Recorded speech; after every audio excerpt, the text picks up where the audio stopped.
Hi there, Louise here to talk to you again about social learning spaces.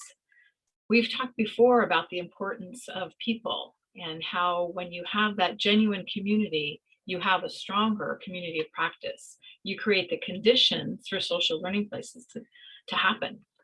So when you think about people, one of the important things is having fun.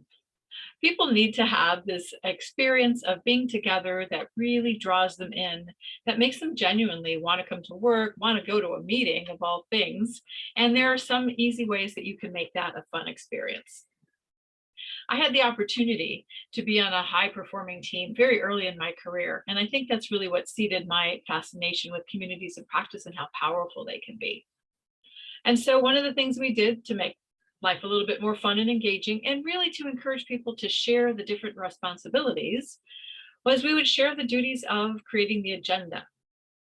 Now, if you find yourself always getting agenda items from the same person, that's another clue that it might not be a community of practice. But when you make the agenda a fun activity, what actually happens is people begin to step up with their own original ideas and contributions to the meeting because they know that there is this fun activity called agenda delivery that's about to happen. One day at this team that I mentioned earlier, a toddler walked into the meeting wearing a sandwich board. Now, a toddler at a business meeting and wearing a sandwich board of all things? Well, my colleague had worked out with his wife the details of the agenda, and they created an actual sandwich board, and it fit right over his little toddler. And she walked into the meeting and paraded through so that everybody could see the agenda items displayed very proudly on the sandwich board that she was wearing. That's bringing the fun into the meeting. When you have that kind of energy around just a simple transaction as the agenda, then you have people really engaged in the fun and the play of work rather than what's next on the agenda.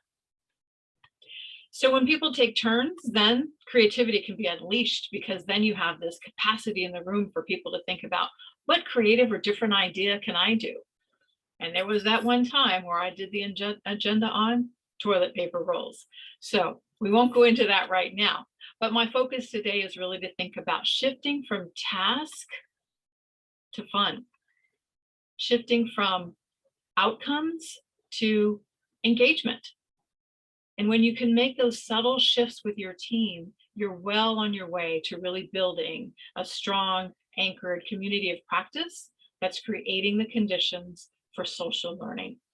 Next time, we're going to talk about social learning. Bye-bye.